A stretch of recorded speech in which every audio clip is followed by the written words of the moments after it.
सावन पुत्रदा एकादशी शिव के महीने का ये वो दिन है जब भगवान विष्णु और माँ लक्ष्मी की पूजा की जाती है। संतान की इच्छा रखने वालों के लिए ये दिन वरदान के समान है।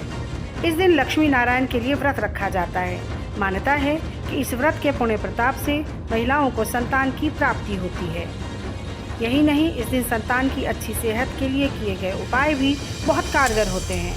तो आइए इस वीडियो में विस्तार से जानते हैं कि कब है पुत्रदा एकादशी और किस तरह के उपाय से चमक सकता है संतान का भाग्य।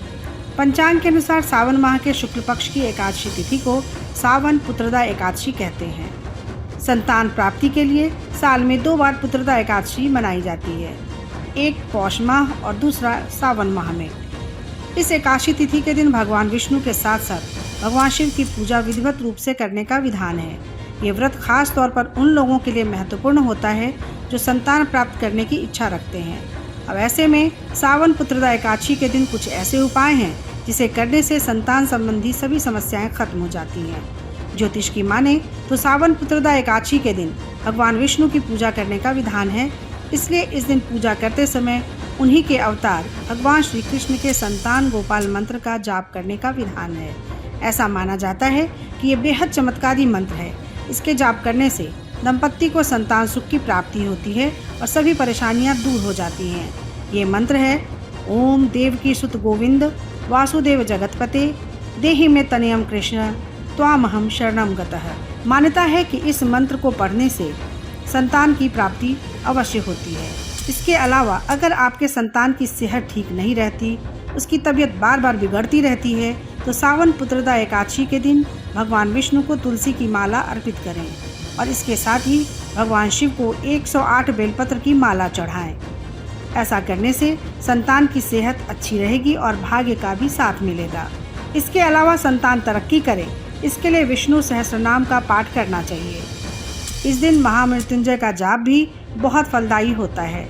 ऐसा करने से संतान को कार्यक्षेत्र में अपार सफलता मिलती है। और अगर आप भगवान विष्णु का आशीर्वाद पाना चाहते हैं तो सावन पुत्रदा एकादशी के दिन ओम नमो भगवते नारायणाय मंत्र का कम से कम 108 बार जाप करें। ऐसा करने से आपके ऊपर विष्णु जी की कृपा बनी रहेगी और भाग्य बदलते भी देर नहीं लगेगी। तो ये थे संतान से जुड़े कुछ उपाय। अब जान लेते हैं इस दिन पूजा का शुभ मुहूर्त और पूजा की पूरी विधि। पंचांग के अनुसार सावन माह के शुक्ल पक्ष की एकादशी तिथि 16 अगस्त को है। इस तिथि की शुरुआत 15 अगस्त को सुबह 10:26 से है, जबकि समापन 16 अगस्त को सुबह 9:39 पर है। उदया तिथि के मुताबिक एकादशी तिथि का व्रत 16 अगस्त को रखा जाएगा, यानी साधक 16 अगस्त को व्रत रखकर विधि विधान से भगवान विष्णु की पूजा कर सकते हैं। इस दिन ब्रह्म मुहूर्त में उठकर भगवान विष्णु और माँ लक्ष्मी की पूजा आराधना करनी चाहिए।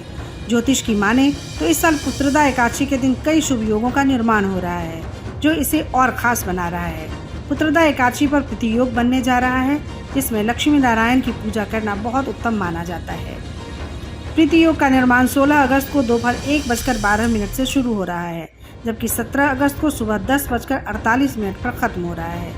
इस योग में भगवान विष्णु की पूजा करने से साधक को अक्षय फल की प्राप्ति होती है। इस दिन निराहार व्रत रखने का विधान है।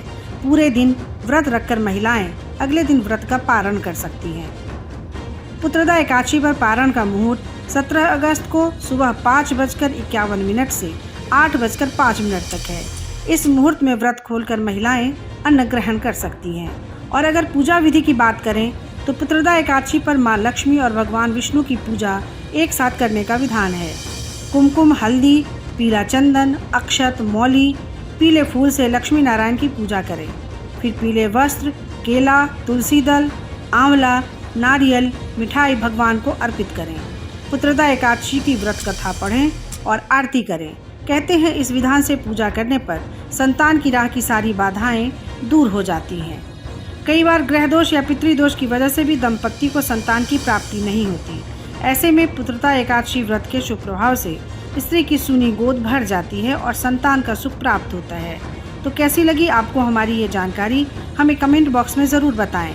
बाकी धर्म कर्म से जुड़ी तमाम जानकारियों के लिए सब्सक्राइब कीजिए हमारा डिजिटल चैनल और देखते रहिए न्यूज़ नेशन स्तुति।